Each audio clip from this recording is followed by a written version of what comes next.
ദൈവത്തിന് സ്തോത്രം. ഒത്തിരി സന്തോഷമുണ്ട്. ഒരു പ്രാവശ്യം കൂടെ നിങ്ങളുടെ മുമ്പാകെ ദൈവവചനമായിട്ട് നിൽക്കുവാൻ കർത്താവുന്ന ഭാഗ്യത്തിനായി സ്തോത്രം ചെയ്യുന്നു. സത്യത്തിൽ നമ്മുടെ സാജൻ ഭാഷ പ്രസംഗിക്കണ്ട ഇന്ന്. തൊണ്ടത് പോയതുകൊണ്ട് ഞാൻ നിൽക്കുക. ദൈവം ഇന്ന് പകൽക്കാലം നമ്മളോട് ഇടപെടട്ടെ.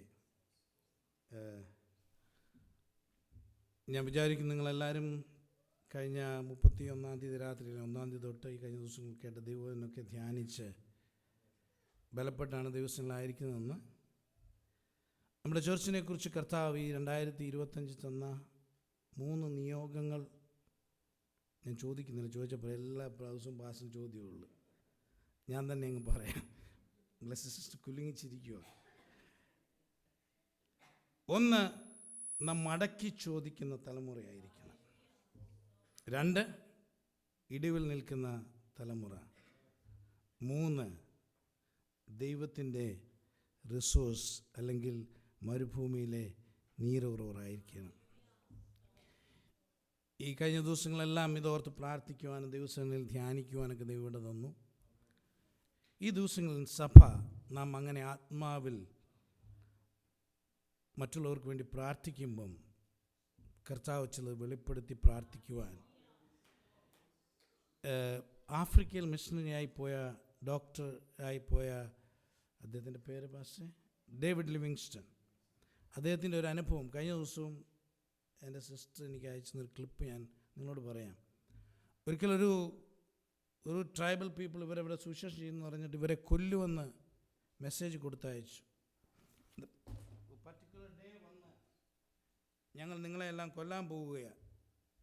അപ്പം ഡേവിഡ് ലിവിങ്സ്റ്റൺ കൂടെ ഉള്ളവരും എന്ത് ചെയ്യാൻ പറഞ്ഞ സമയമായപ്പോഴും ഒന്നിച്ചിരുന്ന് പ്രാർത്ഥിക്കാൻ തുടങ്ങി. പക്ഷെ അവർ കൊല്ലാൻ വന്നില്ല. ചില വർഷങ്ങൾക്ക് ശേഷം ആ പർട്ടിക്കുലർ ട്രൈബൽ ഹെഡിനോട് സുവിശേഷം പറയുവാൻ, യേശുവിനെക്കുറിച്ച് പറയാൻ ഭാഗ്യം ലഭിച്ചു. അപ്പോൾ ചോദിച്ചു, നീ അന്ന് എനിക്ക് കത്തെഴുതി തന്നു, അദ്ദേഹം കർത്താവിലേക്കായി, നീ കത്തെഴുതി തന്നതല്ലേ, നിങ്ങളെന്താ വരാതിരുന്നത്? അപ്പോൾ അദ്ദേഹം പറഞ്ഞു, ഞങ്ങൾ വന്നായിരുന്നു. പക്ഷെ ഞങ്ങൾ വന്നപ്പോൾ ഞങ്ങൾ കണ്ടത് നിങ്ങൾ കൂടിയിരുന്ന മുറിക്ക് ചുറ്റും 39 അതികായകന്മാരായ മല്ലന്മാർ നിൽക്കുന്നത് കണ്ടു. ഞങ്ങൾ തിരിച്ചുപോയി. ട്രൈബൽ ഹെഡ് വിശ്വാസിയായി മാറി. ഡേവിഡ് ലിവിങ്സ്റ്റൺ തിരിച്ച് തൻ്റെ ചർച്ചിൽ മാതൃസഭയിൽ ചെന്ന് ഈ സാക്ഷ്യം പറഞ്ഞു, ഞങ്ങൾക്ക് ഇങ്ങനെ ഒരു സംഭവം ഉണ്ടായി, ഞങ്ങൾ പ്രാർത്ഥിച്ചു, 39 അതികായകന്മാർ വന്നു. അപ്പോൾ ചർച്ചിൻ്റെ എൽഡർ പെട്ടെന്ന് ചോദിച്ചു, ഡേവിഡ് ലിവിങ്സ്റ്റൺ, നീ ആ ദിവസത്തെ ഡേറ്റ് ഓർക്കുന്നുണ്ടോ? അപ്പം അദ്ദേഹം പറഞ്ഞു, അതെ, കാരണം അതെനിക്ക് മറക്കാനാവാത്തൊരു ദിവസം ഞാൻ ഡേറ്റ് ഓർക്കുന്നു. ആ ഡേറ്റ് പറഞ്ഞു, ലിവിങ്സ്റ്റൺ, നീ മനസ്സിലാക്കണം, അന്ന് സഭയ്ക്കൊരു നിയോഗമുണ്ടായി. ഞങ്ങൾ 39 പേർ ദേവാലയത്തിൽ വന്ന് നിങ്ങൾക്ക് വേണ്ടി പ്രാർത്ഥിക്കുകയായിരുന്നു. ദൈവസഭയോട് ഞാൻ പറഞ്ഞ കാര്യം, ഞാനും നിങ്ങളും പ്രാർത്ഥിക്കുമ്പോൾ ദൂതന്മാർ അപ്പുറത്തിറങ്ങും. എത്ര പേരത് വിശ്വസിക്കുന്നു? ഞാൻ മസാലയിലുള്ള ചെറിയ കൂട്ടായ്മയ്ക്ക് ഇപ്രാവശ്യത്തെ ദൂത് കൈമാറുമ്പം ഞാൻ പറഞ്ഞത്, കർത്താവ് എനിക്ക് തന്നൊരു നിയോഗം ഞാൻ പറഞ്ഞു, നമ്മളെ സഹായിപ്പാൻ ഒരു മനുഷ്യനുമില്ലെങ്കിൽ മനുഷ്യരെ പോലെ ദൂതന്മാർ ഇറങ്ങി വരുന്നൊരു വർഷമാണ് 2025. ഇന്ന് പകൽക്കാലം ഞാൻ നിങ്ങളോട് പറയുന്ന കാര്യം, നമുക്ക് തന്നിട്ടുള്ള ആത്മീയ നിയോഗമോ വലുത്. നിങ്ങൾ നിങ്ങളുടെ പേഴ്സണൽ കാര്യങ്ങൾ പ്രാർത്ഥിക്കേണ്ട എന്നുള്ളതല്ല, സഭയായി നമ്മളെ ഏൽപ്പിച്ച ഈ 3 കാര്യങ്ങൾ ചെയ്യുന്നവരായി നമ്മൾ മാറണം. നമ്മുടെ ദേവദാസനോടൊപ്പം ദൈവസഭയെ ഒന്നായി നിന്ന്, ആത്മാവിൽ ഒന്നായി നിന്നുകൊണ്ട് ചിലത് തിരിച്ച് വലിച്ചെടുക്കുന്നവരായി നാം മാറണം. ഇടിവിൽ നിൽക്കുന്നവരായി പ്രാർത്ഥിക്കുന്നവരായി നിങ്ങൾ മാറണം. ഒരുപക്ഷെ നിങ്ങൾ പ്രാർത്ഥിക്കും, ഇതുപോലെ എവിടെയൊക്കെ ദൂതന്മാർ ഇറങ്ങുന്നുണ്ടായിരിക്കാം. നമ്മുടെ വിശ്വാസികൾക്ക് വേണ്ടി എപ്പോഴും നിങ്ങൾ അടുക്കളയിൽ പണി ചെയ്യുമ്പോഴായിക്കോട്ടെ, നിങ്ങൾ ബാത്റൂമിൽ കുളിക്കുമ്പോഴായിട്ട് ആർക്കെങ്കിലും പ്രാർത്ഥിക്കാൻ തോന്നി അന്നേരം പ്രാർത്ഥിച്ചോണം. അവർക്ക് വേണ്ടി ചിലപ്പോൾ ഒരു ദൂതനെ ദൈവം ഇറക്കുന്ന സമയമായിരിക്കും. മൂന്നാമത് പറഞ്ഞത്, നാം നീരുറവയായി മാറണം. ഞാൻ ഇന്ന് എന്താ പ്രസംഗിക്കേണ്ട, ഞാൻ നിങ്ങളോട് പറയാം. എൻ്റെ പ്രസംഗം ഞാൻ സഭയിൽ വന്ന് പറയുന്നത് നേരത്തെ എഴുതി വെച്ച കുറിപ്പൊടിയോ അല്ലെങ്കിൽ ആ സമയം കിട്ടുമ്പോൾ ഇരുന്ന് കുറിപ്പൊടി എഴുതി നോ. ദൈവദാസന്മാർ എന്നോട് പ്രസംഗിക്കുമ്പോൾ ഞാൻ പ്രാർത്ഥിക്കും, ദൈവം ഒരു ചെറിയ തോട്ട് തരും, അതിൽ നിന്ന് പിന്നെ ബിൽഡ് ചെയ്തെടുക്കുന്ന മെസ്സേജസ് ഞാൻ ഇവിടെ ഒന്ന് പറയും. ഞാൻ പറഞ്ഞല്ലോ, എൻ്റെ ജീവിതത്തിൽ അനുഭവിക്കാത്ത ഒരു കാര്യം ഞാൻ സഭയെ പറയത്തില്ല. ചിലരുണ്ട് എന്തെങ്കിലുമൊക്കെ അങ്ങ് പറയാം. നോ, കർത്താവിനോട് ഇടപെടുന്നത് മാത്രം. അപ്പോൾ കഴിഞ്ഞ രാത്രിയിൽ വളരെയധികം പ്രാർത്ഥിച്ചുകൊണ്ടിരുന്നു. നമ്മുടെ ദേവദാസൻ കഴിഞ്ഞ ദിവസങ്ങൾ പ്രസംഗിച്ച മെസ്സേജിൻ്റെ ഉള്ളിൽ കടന്നു പോകുന്നുണ്ടായിരുന്നു. കഴിഞ്ഞ രാത്രിയിലാണ് നമ്മുടെ 11 മണിയുടെ വൈകിട്ടത്തെ മീറ്റിംഗ് കഴിഞ്ഞിട്ട് രാത്രിയിലും പ്രഭാതത്തിലുമായിട്ട് ഞാൻ ഇന്നത്തെ ദിവസം പ്രാപിച്ചത്. കർത്താവിനോട് പറഞ്ഞു, എസ്റ്ററിൻ്റെ പ്രത്യേകത എന്താണ്? നമ്മളെ കഴിഞ്ഞ ദിവസം കേട്ട മെസ്സേജ് ഞാൻ മുഴുവൻ കൺക്ലൂഡ് ചെയ്താൽ ഞാൻ ഒരൊറ്റ ലൈൻ ടാഗ് കൊടുക്കാൻ പറ്റത്തുള്ളൂ. She was positioned on purpose. കർത്താവ് എനിക്ക് എന്ന ചിന്ത എന്താണെന്നറിയാമോ? മലയാളത്തിൽ ഇങ്ങനെ എഴുതി വെച്ച്, ദൈവിക പദ്ധതിക്കായി സ്ഥാനാരോഹണം ചെയ്യപ്പെട്ടവർ. ഈ മൂന്ന് ദൈവിക നിയോഗങ്ങൾ നമ്മളോട് പറയുമ്പോൾ പരിശുദ്ധാത്മാവ് കൺവേ ചെയ്യുന്നൊരു മെസ്സേജ് ഇതാ: ദൈവിക പദ്ധതിക്ക് 2025 സ്ഥാനാരോഹണം ചെയ്ത ഒരു തലമുറയെന്നാം. നിങ്ങൾ അതിൽ കുറച്ച് ചിന്തിക്കരുത് കേട്ടോ. ഇന്ന് നമ്മുടെ ജീവിതത്തിലെ പ്രയാസങ്ങൾ വരാം, പ്രതികൂലങ്ങൾ വരാം. പക്ഷെ നമ്മളെ കാണേണ്ടത് 2025 സെയിൻറ്റ് ജോണിലെ ദൈവിക പദ്ധതിക്ക് സ്ഥാനാരോഹണം ചെയ്യപ്പെട്ട ഒരു തലമുറ. ഹല്ലേലൂയ. ഇന്ന് പകൽക്കാലം ആ ഒരു ചിന്തയിൽ നിന്നുകൊണ്ട് പഴയ നിയമത്തിലെ ഒരു ദൈവദാസനെയും പുതിയ നിയമത്തിലെ ഒരു ദേവദാസൻ നിങ്ങൾക്കറിയാവുന്ന ചരിത്രം പറഞ്ഞിട്ട് പ്രാർത്ഥിക്കാനാണ് ഞാൻ ആഗ്രഹിക്കുന്നത്. നമുക്ക് നമ്മുടെ ശ്രദ്ധയെ ഉൽപ്പത്തി പുസ്തകം 50-ാം അധ്യായം അതിൻ്റെ 20-ാമത്തെ വാക്യത്തിലേക്ക് കൊണ്ടുപോകാം. ആരെങ്കിലും ഒരാളൊന്നെടുത്ത് വായിച്ചാട്ട്.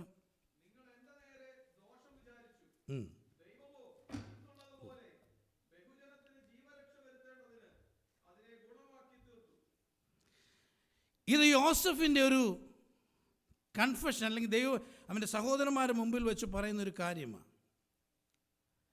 യോസഫിൻ്റെ ചരിത്രം നിങ്ങൾ പഠിച്ചു കഴിഞ്ഞാൽ നിങ്ങൾക്ക് ആ ചരിത്രം നന്നായിട്ടറിയാം. ഞാൻ അതിലേക്കൊന്നും പോകുന്നില്ല.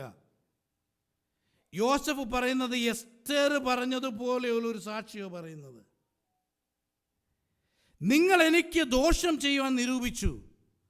നിങ്ങൾ നിരൂപിച്ച ദോഷങ്ങളെല്ലാം ദൈവം അനുഗ്രഹമാക്കി തീർത്തു. ഒരു കൂട്ടത്തിൻ്റെ ജീവന് വേണ്ടി എന്നെ ഇവിടെയാക്കി.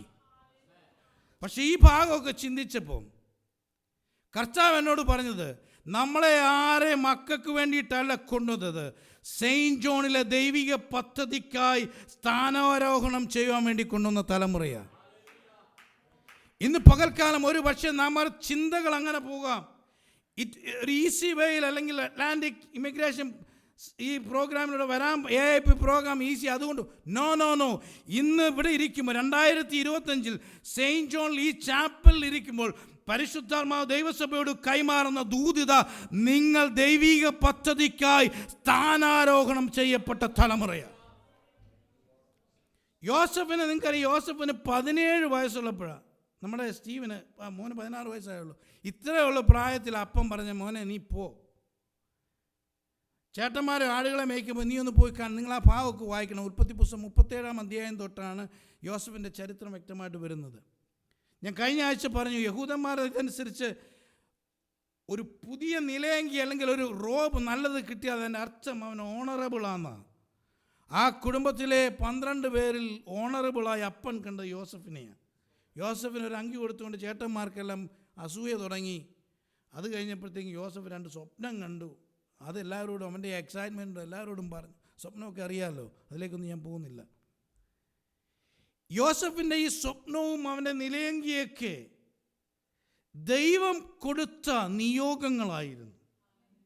അതാണ് നാം മനസ്സിലാക്കേണ്ടത്. യോസഫിന് നിലയങ്കി കൊടുക്കുമ്പോൾ അപ്പൻ്റെ സ്നേഹം അവനെ പ്രകടിപ്പിക്കുമ്പോൾ അവനെ തന്നെ കണ്ടു, I am a unique person. സ്വപ്നങ്ങൾ കൊടുത്തപ്പോൾ യോസഫിന് മനസ്സിലായി, എന്നെക്കുറിച്ച് ദൈവത്തിനൊരു പദ്ധതിയുണ്ട്.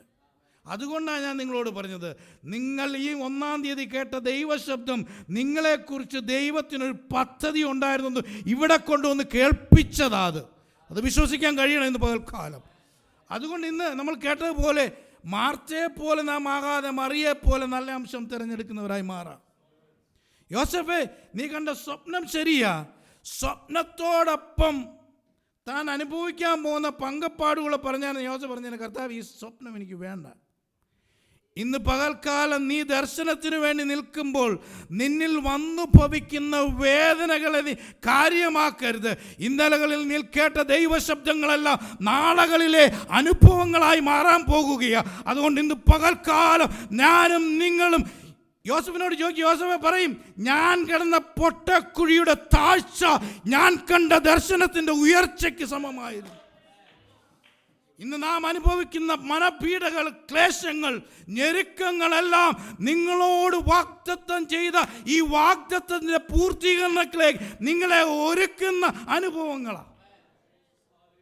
ഞാൻ വിശ്വസിക്കുന്നു, ആരൊക്കെ ഈ ദർശനം ഏറ്റെടുത്ത് നിൽക്കുന്നുവോ, ഈ വർഷം അവസാനിച്ച് കർത്താവ് വരാൻ താമസിച്ച നിങ്ങൾ ഇവിടെ നിന്ന് പറയും, ഞാൻ വിളിച്ചു പറഞ്ഞത് ഇതെനിക്ക് കിട്ടി. ഞാൻ ഇടിവിൽ നിന്ന് ഈ വിഷയത്തിന് ദൈവം മറുപടി തന്നു. എന്നെ അവൻ ഈ പട്ടണത്തിൽ ഒരു നീരുറവാക്കി മാറ്റി. യോസഫിന്റെ സാക്ഷ്യം അതാ. പൊട്ടക്കിണറ്റിലോട്ട് ഇടാൻ തുടങ്ങുമ്പം മൂത്തവൻ പറഞ്ഞു, എല്ലാവരും കൊല്ലാൻ പ്ലാനിട്ട് വേണ്ട, പൊട്ടക്കിണറ്റിടാം. മൂത്തവൻ്റെ ആഗ്രഹം ഒന്ന് രക്ഷിക്കാൻ വേണ്ടിയിട്ടായിരുന്നു. പൊട്ടക്കിണറ്റ് കുഴിയിലിട്ട് മൂത്തവൻ, നിങ്ങൾ വായിച്ചു അങ്ങോട്ട് തിരിഞ്ഞപ്പോഴത്തേക്ക് ഇവരെല്ലാം കൂടെ പ്ലാൻ ചെയ്തു. അതാണ്ട വരുന്ന ഒരു കച്ചവടക്കാർ, ഇസ്മായിലിയ കച്ചവടക്കാർ, അവർക്കങ്ങ് വിറ്റു. രൂപൻ തിരിച്ചു വന്നപ്പം അനിയനെ നോക്കും, അനിയനില്ല. അപ്പം പ്ലാൻ ഒപ്പിച്ചു, ഒരാടിനെ കൊന്നും അപ്പനെ കൊണ്ട് അപ്പൻ്റെ അടുത്ത് കള്ളത്തരം കാണിക്കാം. ഞാൻ നിങ്ങളോട് പറയാൻ വരുന്ന കാരണം, ഈ 50-ാം അധ്യായത്തിൽ 20-ാം വാക്യത്തിൽ പറയുന്ന സാക്ഷ്യത്തിനും യോസഫിൻ്റെ ഈ 17-ാമത്തെ വയസ്സ് തൊട്ട് ഉള്ള അനുഭവത്തിനും ഇടയിൽ 110 വയസ്സുള്ളപ്പോഴാണ് യോസഫ് ഇത് പറയുന്നത്. ഈ സാക്ഷ്യം തൻ്റെ മരണത്തിന് മുമ്പായിട്ട്. നിങ്ങൾ വചനം പഠിച്ച 17-ാമത്തെ വയസ്സിൽ പൊട്ടക്കിണറിലിട്ടു. അവിടെ നിന്നുള്ള യാത്ര നിങ്ങൾക്കറിയാം. പൊട്ടക്കിണറിന് കച്ചവടക്കാരോടൊപ്പം പൊത്തിഫേറിൻ്റെ വീട്ടിൽ, ജയിലിൽ താൻ കണ്ട സ്വപ്നത്തിൻ്റെ ഒരു ഇനീഷ്യൽ സ്റ്റേജ് വന്നപ്പോൾ 30 വയസ്സായി. ഫറവോൻ്റെ മുൻപിൽ താൻ ഒരു ഭരണാധികാരിയായി നിൽക്കുമ്പോൾ യോസഫിന് 30 വയസ്സാണ്.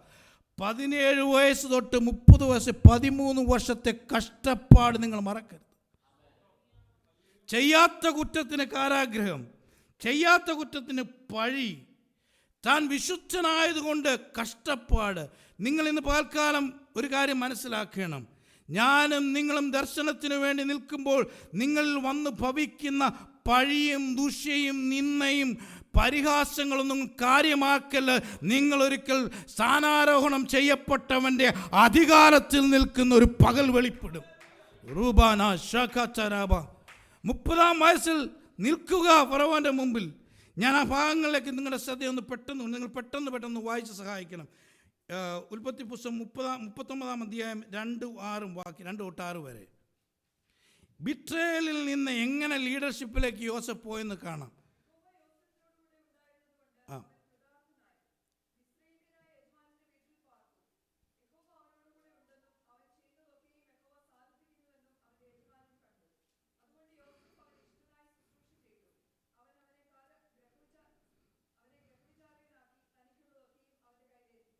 നോക്ക്, ദൈവം കൂടെയുള്ളത് കൊണ്ട്.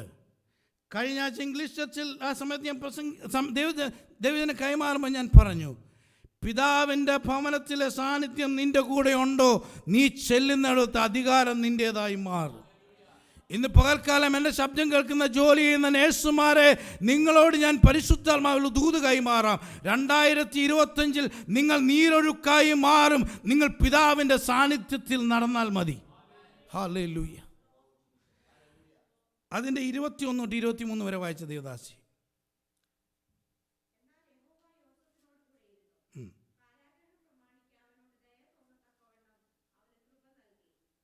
വായിച്ചു.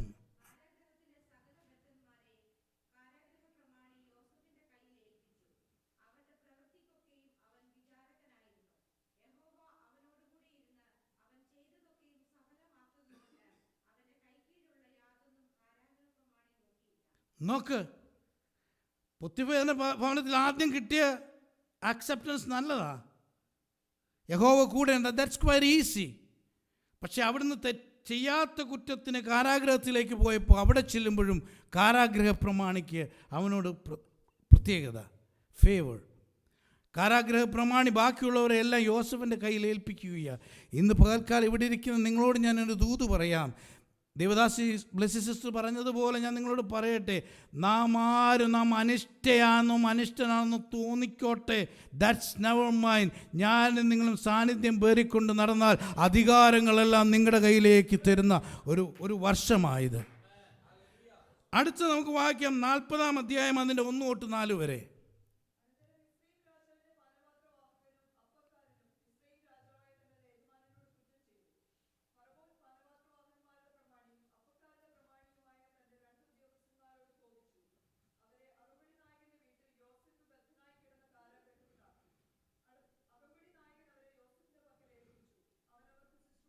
നോക്ക്, അടുത്ത കള്ളന്മാർ വരുമോ, അല്ലെങ്കിൽ അവർക്കൊരു പണിഷ്മെൻ്റ് കൊടുത്തു വരുന്നവരെയും യോസഫിൻ്റെ കയ്യിൽ ഏൽപ്പിക്കുമോ കാരാഗൃഹത്തിൽ.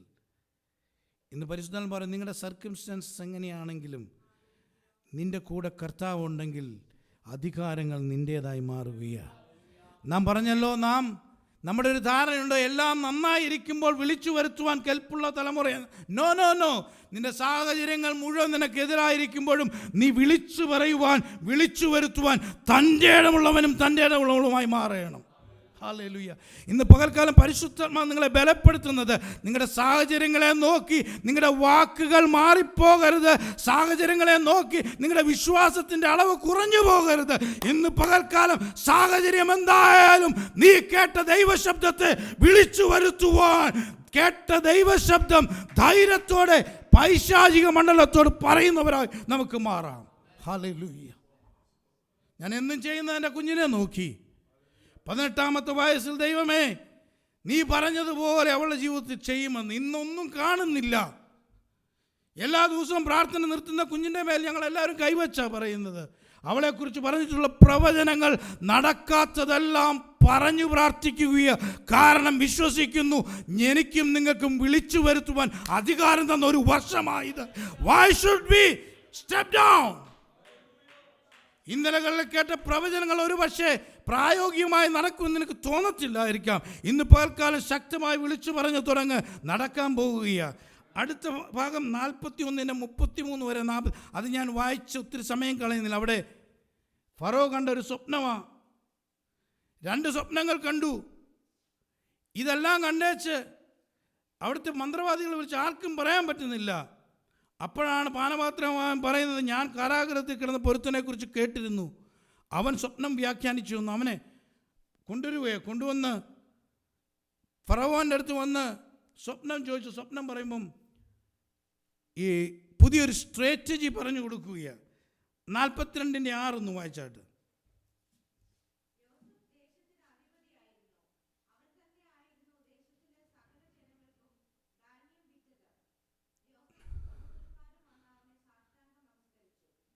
ദൈവസഭയെ ഒരു സ്ട്രാറ്റജി പറഞ്ഞു കൊടുത്തു. നിങ്ങൾ 7 വർഷം ക്ഷാമം ഉണ്ടാകുമ്പോൾ 7 വർഷം അത് കഴിഞ്ഞ് നന്മ വരാൻ പോവുക, നന്മ വരും, അത് കഴിഞ്ഞ് ക്ഷാമം വരും. അതുകൊണ്ട് പണ്ടികശാലയൊക്കെ നിറയ്ക്കണം. ആ സ്ട്രാറ്റജിയൊക്കെ ഇഷ്ടപ്പെട്ടു.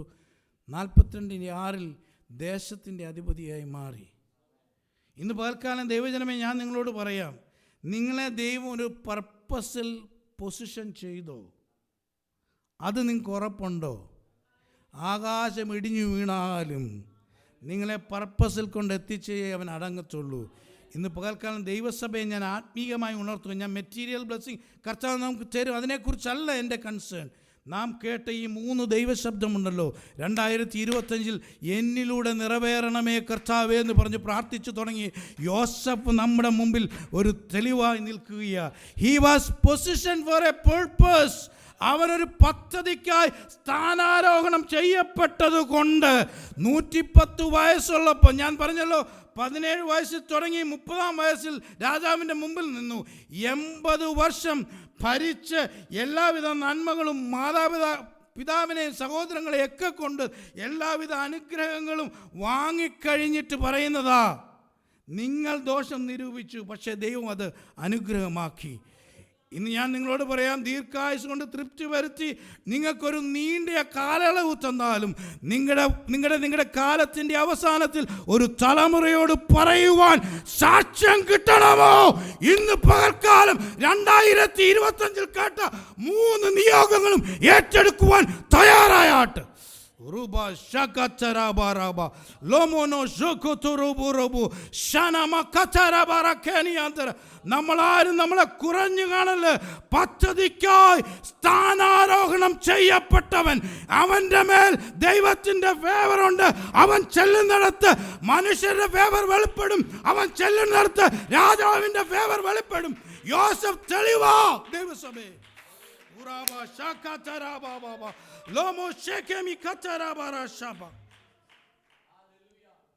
ഞാൻ നിങ്ങളോട് പറയും, ജോസഫിന്റെ ലൈഫ് നമുക്കൊരു ഡെമോൺസ്ട്രേറ്റ് ചെയ്യുന്നത് ഇതാ. ഏത് നമ്മുടെ വേദനയുടെ ഘട്ടങ്ങളിലും ആ സാഹചര്യത്തെ ദൈവത്തിന് ഒരു അനുഗ്രഹമാക്കി മാറ്റാൻ കഴിയും. കഴിഞ്ഞ ആഴ്ച ഞങ്ങൾ കടന്നുപോയ വളരെ പാടായിരുന്നു. രാത്രി ഉറങ്ങാൻ പറ്റത്തില്ല, കുഞ്ഞിനെ വയ്യ, ഒത്തിരി മാനസിക സംഘർഷങ്ങളുടെ സമയമായിരുന്നു. എന്നോട് കർത്താവ് ഈ ഭാഗം കൊണ്ട് പറഞ്ഞു, don't worry, every difficult situation can be transform to me a blessing. ഇന്ന് പകൽക്കാലം നിങ്ങൾ കടന്നു പോകുന്ന സാഹചര്യം ഞാൻ ഒന്നുകൂടെ പറയട്ടെ. നിങ്ങൾക്കൊരു ആവർത്തന വിരസ തോന്നുന്നു, എനിക്കറിയത്തില്ല, പരിശുദ്ധാത്മാവ് എന്നോട് പറയുന്നതുകൊണ്ടാണ് പറയുന്നത്. നിങ്ങൾ കടന്നു പോകുന്ന ഇങ്ങനെ ഒട്ടും അങ്ങോട്ട് ഫ്രീ ആകാൻ പറ്റാത്ത രീതിയിലല്ലേ പോകുന്നത്. ഇന്ന് പകൽക്കാലം ദൈവസന്നിധിയിൽ കാത്തിരിക്ക്, അപ്പൻ്റെ സാന്നിധ്യത്തിൽ നടക്ക്. അതെല്ലാം ഒരു തലമുറയോട് സാക്ഷ്യം വിളിച്ചു പറയുന്ന അനുഭവങ്ങളായി മാറും. ചേട്ടന്മാർ വന്ന് പരമാർത്ഥികളാകുമ്പോൾ പറയുമ്പോൾ നിങ്ങൾ എന്നെ കൊല്ലും, നിങ്ങൾ കാണിച്ചതെല്ലാം എനിക്ക് അനുഗ്രഹമായി മാറി. ഇന്ന് കടന്നു പോകുന്ന സാഹചര്യം മുഴുവൻ അനുഗ്രഹമായി മാറുന്ന ഒരു തലമുറയെ. കാരണം already we have been position in A purpose. Hallelujah. 2025 തുടക്കത്തിൽ ഈ ദൈവദാസൻ പറഞ്ഞ ശബ്ദം കേട്ട നീ അതിൽ കുറഞ്ഞതാണെന്ന് ചിന്തിക്കല്ലേ. അതിൽ പൊസിഷൻ ചെയ്ത് കഴിഞ്ഞു, ഇനി അങ്ങ് തുടങ്ങിയാൽ മതി ആത്മാവിൽ. ഹല്ലേലൂയ. ദൈവസഭയുടെ പരിശുദ്ധാത്മാവ് പ്രവചനത്തിൽ ദൂത് കൈമാറുകയാ. നിന്റെ കഴിവും മിടുക്കും ഒന്നും വേണ്ട, നീ ആത്മാവിൽ ചലിച്ചു തുടങ്ങിയാൽ മതി. ഹല്ലേലൂയ. പുതിയ നിയമത്തിലേക്ക് ഞാൻ ശ്രദ്ധയെ കൊണ്ടുവരാം. അപ്പോസ്തലപ്രവൃത്തി 9-ാം അധ്യായം 15-ാമത്തെ വാക്യവും റിയാമോൾ വായിച്ച വാക്യം 20-24 ഒന്ന് എടുത്ത് വായിച്ചാട്ട്. അവിടെ ഒരു മനുഷ്യനെ കാണാം.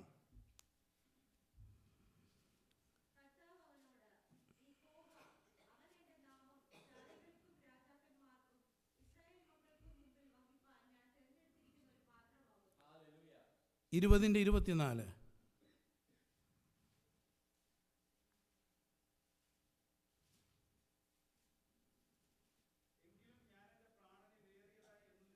ആമേൻ.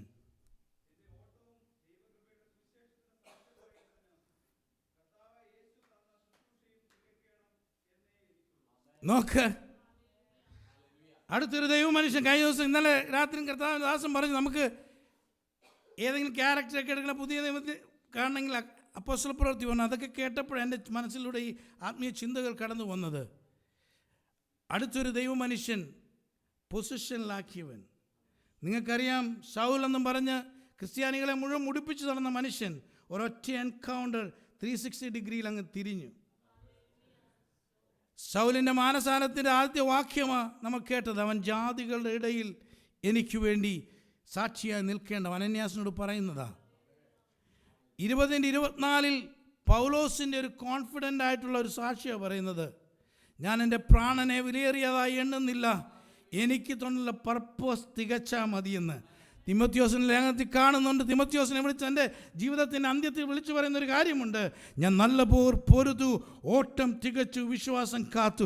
ഫെയ്ത്ത് സിറ്റി ചർച്ചിലെ ദൈവജനമേ, ഈ 2025 കേട്ട ദൈവശബ്ദം നീ കേട്ടാൽ നിന്റെ മരണത്തിന് മുമ്പ് നീ ഇതുപോലൊരു സാക്ഷ്യം പറഞ്ഞിട്ടേ മരിക്കത്തുള്ളൂ എന്ന് പറഞ്ഞാൽ അതിന് എത്ര പേര് ആമേൻ പറയും? ഒരു തലമുറയെ എൻകറേജ് ചെയ്യുവാൻ, ഒരു തലമുറയെ കർത്താവിന് വേണ്ടി നിർത്തുവാൻ ഇങ്ങനെയുള്ള സാക്ഷ്യം പറഞ്ഞിട്ട് നമുക്കൊരു അന്ത്യം കർത്താവ് തരത്തുള്ളെന്ന് പറഞ്ഞാൽ നമ്മൾ അവിടെ ഇവിടെയും കേൾക്കുന്നൊന്നും കേട്ട് വിശ്വസിക്കരുത് കേട്ടോ. ഒറ്റ കാര്യം ചെയ്യ്, 2025 ദൂതിൽ അങ്ങോട്ട് നിന്നാൽ മതി. ഹല്ലേലൂയ. നിങ്ങൾ പൗലോസിൻ്റെ ജീവിതചരിത്രമൊക്കെ നിങ്ങൾക്കറിയാം. കർത്താവിൻ്റെ ദാസൻ കഴിഞ്ഞ ദിവസങ്ങളൊക്കെ പ്രസംഗിച്ചതാ. പക്ഷെ നിങ്ങൾ നോക്കിയാൽ അപ്പോസ്തലപ്രവൃത്തി പഠിച്ചു കഴിഞ്ഞാൽ നിങ്ങൾക്കറിയാം 13-14 അധ്യായം അദ്ദേഹത്തിൻ്റെ ആദ്യത്തെ മിഷണറി യാത്രയാണ്. അതിൻ്റെ 15-36 തൊട്ട് 18-22 വരെയുള്ള അധ്യായം രണ്ടാമത്തെ മിഷണറി യാത്ര. ആക്ട്സ് 18-23 മുതൽ 21-17 വരെ 3 മിഷണറി യാത്ര. ഈ 3 മിഷണറി യാത്രകളിലും നമ്മൾ ചോദിക്കുന്നത് വളരെ ഈസി ആയിട്ടാണ് നമ്മുടെ ചിന്ത.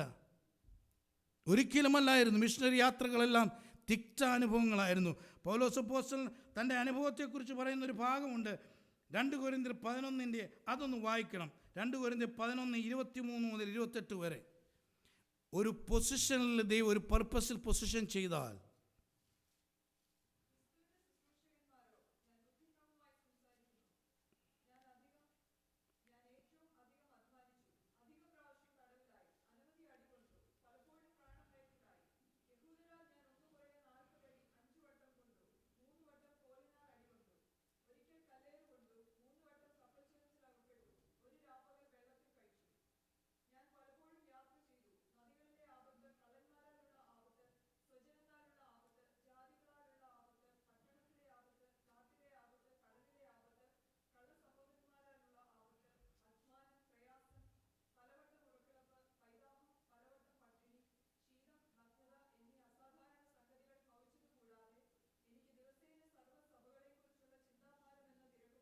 നോക്കിക്കേ, ഇത്രയും കാര്യത്തിൽ കൂടെ കടന്നുപോയ പാസ്റ്റർ പൗലോസാ പറയുന്നത്, ഞാൻ നല്ല പൊരുത് ഓട്ടം തികച്ചു. ഇന്ന് പകൽക്കാലം നിന്നെ പൊസിഷൻ ചെയ്ത് വെച്ചപ്പോൾ നീ വിചാരിക്കരുത്. ഞാൻ നിങ്ങളോട് പറയാം, ക്രിസ്തീയ ജീവിതം ഏറ്റവും മാധുര്യമാണ്. പക്ഷെങ്കിൽ ഇതിൽ അനുഭവിച്ചു കഴിഞ്ഞാലേ മാധുര്യം വരത്തുള്ളൂ. കർത്താവിൻ്റെ ദാസൻ നിങ്ങൾ ശ്രദ്ധിച്ചായിരുന്നെന്ന് എനിക്കറിയത്തില്ല. ഞാൻ ഇന്നലെയും കൂടെ കർത്താവിൻ്റെ ദാസൻ്റെ പ്രസംഗം വീണ്ടും ഒന്ന് കേട്ടു. ഇന്നലെ ഉച്ചയ്ക്ക് ചുമ്മാ കേട്ടു. ദൈവാസം പറഞ്ഞ 2025 2020 ഈസി എന്നല്ല പറഞ്ഞത്. ആത്മമണ്ഡലത്തിൽ ഒത്തിരി പോരാട്ടമുള്ളൊരു വർഷം എന്നാണ് പറഞ്ഞത്. ഇന്ന് പകൽക്കാലം നിങ്ങളോട് ഞാൻ പറഞ്ഞത് നിങ്ങളെ പേടിപ്പിക്കാൻ പറയുമല്ല. നിങ്ങളെ ഒരു പർപ്പസിൽ പൊസിഷൻ ചെയ്താൽ നിങ്ങളുടെ പർപ്പസിനെതിരെ ഇത് വരുന്നത്. നമ്മുടെ ആരും വ്യക്തിപരമായ ജീവിതത്തിനെതിരെയല്ല ഒന്നും വരുന്നത്. നീ ആയിരിക്കുന്ന പർപ്പസ് നിന്നിൽ കൂടെ നടക്കരുത്. അന്ധകാര മണ്ഡലത്തിൻ്റെ ഏറ്റവും വലിയ ഒരു ചലഞ്ച് അവിടെയാണ്. അതിനവർ ചെയ്യുന്നത് നമ്മുടെ ആത്മമനുഷ്യനെ ചെയ്യത്തില്ല. അവർ ഭൗമിക മനുഷ്യനിൽ നമ്മുടെ ഫിസിക്കൽ റലമിലെല്ലാം കൊണ്ടുവരും. ഇത്രയും അനുഭവിച്ചൊരു മനുഷ്യൻ പറഞ്ഞതാ, ഞാൻ നല്ല പൊരുത് ഓട്ടം തികച്ചു. ഇന്ന് പകൽക്കാലം ദൈവജനമേ, നീ പർപ്പസിൽ നിന്നെ പ്ലേസ് ചെയ്തു, സ്ഥാനാരോഹണം ചെയ്തു. ഇന്ന് മുതൽ എന്ന് വെച്ചാൽ 1-ാം തീയതി തൊട്ട് നീ അനുഭവിക്കുന്നതെല്ലാം നിൻ്റെ പർപ്പസ് നിന്ന് നടക്കാതിരിക്കുവാനുള്ള പൈശാചിക മണ്ഡലത്തിൻ്റെ വെല്ലുവിളിയാണ്. നീ കേട്ടോ? ഹല്ലേലൂയ. ഇന്ന് പകൽക്കാലം നാം മനസ്സിലാക്കേണ്ടത് ഇതെല്ലാം വരുമ്പോഴും പൗലോസ് പറയുന്ന ഒരു സാക്ഷ്യം കൂടിയുണ്ട്. 1 കൊരിന്ത്യർ 15:10 വായിച്ചാട്ട്. താൻ ഈ ട്രയൽസിലെല്ലാം ഫെയ്ത്ത്ഫുള്ളായിരുന്നു. അവിടെ നമുക്ക് പൗലോസിൻ്റെ ആ ഡിപ്പെൻഡൻസും ഹ്യൂമിലിറ്റിയും കാണാനായിട്ട് കഴിയും. ആമേൻ.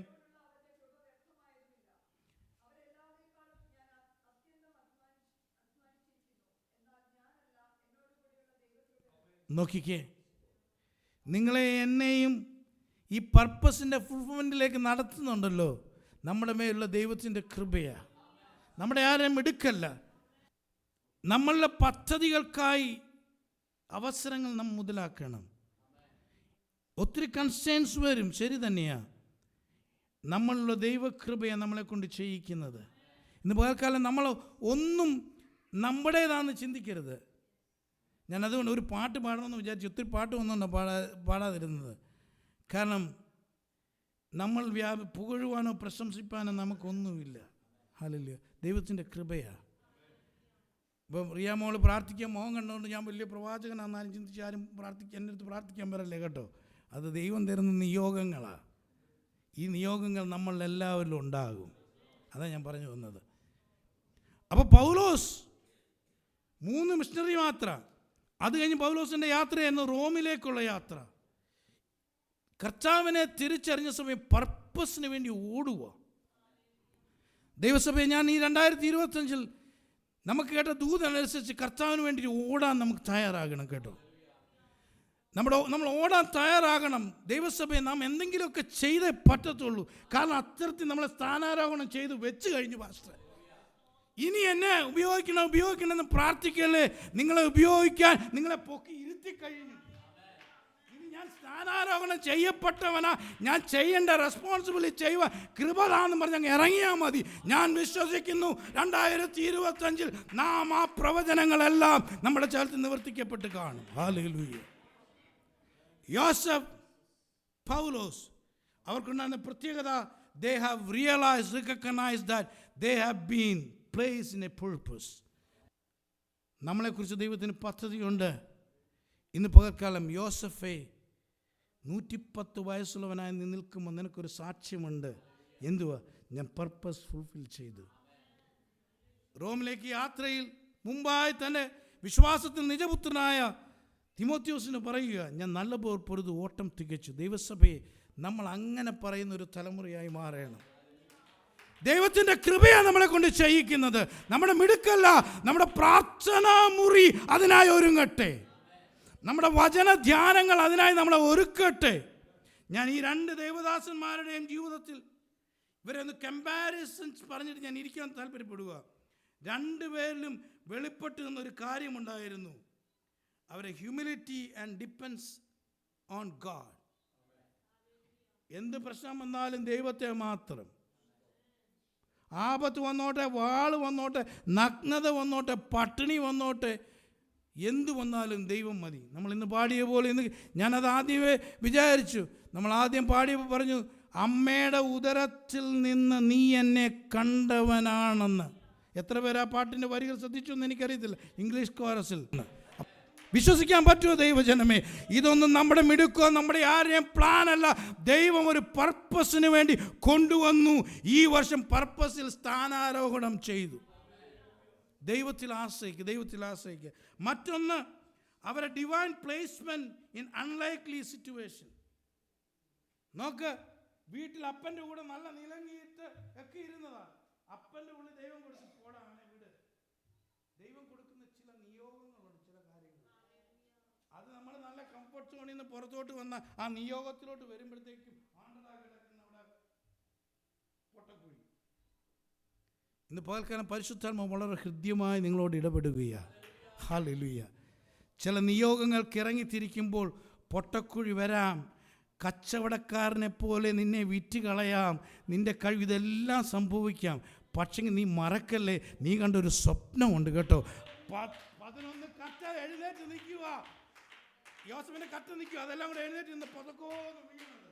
സൂര്യനും ചന്ദ്രനും 11 നക്ഷത്രങ്ങളും തന്നെ കുമ്പിടുന്ന ഇന്നലകൾ കർത്താവ് എന്നുള്ള സ്വപ്നങ്ങളെ നീ മറക്കല്ലേ. ഇന്ന് പകൽക്കാലം പരിശുദ്ധാത്മാവ് ദൈവസഭയെ ഒരിക്കൽ കൂടി ഉറപ്പിക്കുകയാ. നീ പർപ്പസിലാ. നിന്റെ മുമ്പിൽ വരുന്ന തടസ്സങ്ങൾ നിന്നെ ഒന്നും ചെയ്യത്തില്ല. നീ ഒരു തലമുറയ്ക്ക് സാക്ഷ്യം പറയുന്ന ദൈവത്തിൻ്റെ ഉപകരണമായി മാറും. Divine placement in unlikely situation. Trust in God and dependence in God. വലിയൊരു ദർശനമാണ്. നമ്മളെക്കുറിച്ച് ദൈവം തരുന്നതൊന്നും ചെറിയതല്ല. നമുക്കുള്ള വലിയ, ഞാൻ എപ്പോഴും പറയുന്ന കാര്യമുണ്ട്, നമുക്ക് വെച്ചിട്ടുള്ള വലിയ ബ്ലൂ പ്രിൻറ്റിൻ്റെ ഒരു ചെറിയത പ്രവചനമായിട്ട് കിട്ടുന്നത്. നമുക്ക് കഴിഞ്ഞ ദിവസം കേട്ടു, നമ്മുടെ കയ്യിലെല്ലാം മുദ്രമോതിരം. നമ്മളുടെ കയ്യിൽ മുദ്രമോതിരം എന്ന് വെച്ചാൽ നാം എല്ലാവരും ദൈവത്താൽ ഉപയോഗിക്കപ്പെടുന്ന അവൻ്റെ മുദ്രമോതിരം. എന്തൊരു ചെറിയ പ്രൊഫസിയാണ്. അതിനപ്പുറത്ത് ദൈവത്തിൻ്റെ കയ്യിലിരിക്കുന്ന ബ്ലൂ പ്രിൻ്റ് വലുത് നമ്മുടെ സഭയെക്കുറിച്ച്. ഇന്ന് പകൽക്കാലം എത്ര പേര് ഒന്ന് വിശ്വസിക്കും, എന്നെ ഈ പ്ലേസ്മെൻറ്റ് ചെയ്ത് കഴിഞ്ഞു പർപ്പസിലേക്ക്? ഞാൻ എൻ്റെ വാക്കുകൾ നിർത്തുക. എസ്തേറേ, ഈ കാലഘട്ടത്തിലേക്ക് നിന്നെ വിളിച്ചു എന്ന് മൊർദെഖായി പറയുമ്പം നീ എന്താ പറഞ്ഞത്? ഞാൻ മരിച്ചാൽ കുഴപ്പമില്ല, പാസ്റ്റർ 3 ദിവസം വെള്ളം കുടിക്കാതെ ഭക്ഷണം കഴിക്കാതെ ഉപവസിച്ചിട്ടില്ലെന്നേ. വന്ന നിയോഗത്തിൽ പറഞ്ഞു 3 നേരം ഭക്ഷണവും കഴിക്കേണ്ട, വെള്ളവും കുടിക്കേണ്ട, എല്ലാവരും ഉപവസിക്കാം, ഞാനും ഉപവസിക്കാം. എൻ്റെ ധാരണ ആ കൊച്ച് അന്ന് വരെ ഉപവസിച്ചിട്ടുണ്ടാകത്തില്ലായിരിക്കും. പക്ഷെ എന്നിട്ട് പറഞ്ഞു ചിലപ്പോൾ ഞാൻ ചത്താലും വേണ്ടിയില്ല ഉപവസിക്കുക. 2025 നിൻ്റെ നിയോഗങ്ങൾ പൂർത്തീകരിക്കാൻ പരിശുദ്ധാത്മാവ് വെള്ളം കുടിക്കാതെ ഭക്ഷണം കഴിക്കാൻ ഉപവസിക്കണമെന്ന് പറഞ്ഞാൽ ഇരുന്നോണം കേട്ടോ. ഒരു വലിയ ദൈവപ്രവൃത്തി നിൻ്റെ മേൽ വീഴാൻ പോവുകയാണ്. പുതിയൊരു റോബ് നിൻ്റെ മേൽ വീഴാൻ പോവുക. നിൻ്റെ മേൽ വലിയൊരു നിയോഗങ്ങൾ, ദർശനങ്ങൾ, പ്രവചനങ്ങൾ, കൃപാവരങ്ങൾ ജ്വലിക്കാൻ പോകുകയാണ്. ഇന്ന് പകൽക്കാലം എത്ര പേർ അതിനായി സമർപ്പിക്കും? Raba shakata raba rimono shokotoro robo shama mama rikala thara mama shantaraba. പൗലോസേ, കഷ്ടതകൾ നിന്നെ മാറ്റാതെന്തതാ? പൗലോസ് പറയും, ഞാൻ ഒരു കാലത്ത് ഇതിനൊക്കെ എതിരായിരുന്നു, പക്ഷെ ഞാൻ എൻ്റെ യേശുവിനെ അനുഭവിച്ചു. ഇനി എനിക്ക് പഴയതല്ല വലുത്, എൻ്റെ മുമ്പിലേക്കുള്ള ഓട്ടമാണ്. ആ ഓട്ടത്തിൽ എൻ്റെ പ്രാണനെ ഞാൻ വിലയേറിയതായി എണ്ണുന്നില്ല. ഇന്ന് പകൽക്കാലം ദൈവസഭയെ നമുക്കൊന്ന് പറയാൻ കഴിയുമോ? ദൈവമേ, ഞാൻ എൻ്റെ പ്രാണനെ വിലയേറിയതായി എണ്ണുന്നില്ല. എൻ്റെ ഓട്ടം നിൻ്റെ രാജ്യത്തിൻ്റെ വിസ്തുതിക്ക് വേണ്ടി മാത്രം. നമുക്ക് ദൈവസന്നിധിയിൽ ഒന്ന് എഴുന്നേറ്റ് നിൽക്കാം. ഹല്ലേലൂയ. വാക്കുകൾ ഞാൻ ഇവിടെ വിരാമം കുറിക്കുകയാണ്. പഴയ നിയമത്തിൽ ഒരു ദൈവദാസൻ്റെ ജീവചരിത്രവും പുതിയ നിയമത്തിലെ ഒരു ദേവദാസൻ്റെ ജീവചരിത്രം മാത്രം നിങ്ങളുടെ മുമ്പിൽ വരച്ച് കാട്ടിയെന്നേ ഉള്ളൂ. യോസഫിന് പാപം ചെയ്യാൻ അവസരമുണ്ടായിരുന്നു, അതൊന്നും യോസഫിന് വേണ്ടായിരുന്നു. നമ്മൾ കേട്ടതുപോലെ, പ്രിയ കുഞ്ഞു പറഞ്ഞതുപോലെ, മലക്കായൊക്കെ പറഞ്ഞതുപോലെ, ഈ ദൈവസ്നേഹത്തെക്കാൾ വലുതൊന്നും ഞങ്ങൾക്ക് വേണ്ട. ഈ ലോകത്ത് ഒരു വലിയ സമർപ്പണം. കർത്താവിന്റെ ദാസി അത് പറഞ്ഞല്ലോ. ഇന്ന് പകൽക്കാലം ആ ഒരു സമർപ്പണമാണ് നമ്മുടേത്. റാബാ ശിഖേലിയ തൂറുമൂറു. ഒറ്റ കാര്യം പരിശുദ്ധ ഒരൊറ്റ വാചകം എന്നോട് പറഞ്ഞുള്ളൂ. ഒരു പദ്ധതിക്കായി സ്ഥാനാരോഹണം ചെയ്യപ്പെട്ട ഒരു തലമുറയാ സെയിൻറ്റ് ജോണിൽ എൻ്റെ മുമ്പിൽ കാണുന്ന വിശ്വാസികൾ. എന്നോട് അത് മാത്രമേ പറയാം. ആ ഒരൊറ്റ ദൂത കർത്താവ് എനിക്ക് ത്രെഡായിട്ട് തന്ന്, അതിൽ നിന്ന് ഞാൻ 2 ദേവദാസന്മാരെ കോട്ട് ചേർത്ത് ഇണക്കിയെന്നേ ഉള്ളൂ. ഒരാളെ പഴയ നിയമത്തിൽ നിന്നും ഒരാളെ പുതിയ നിയമത്തിൽ നിന്നും. 2 പേരുടെയും ആ പ്ലേസ്മെൻറ്റ് അൺലൈക്ലി സിറ്റുവേഷനിൽ. But they stood for the vision, purpose. Just are we ready to do that thing? എല്ലാ കണ്ണുകളും അടച്ചൊന്ന് പ്രാർത്ഥിച്ചാട്ടെ.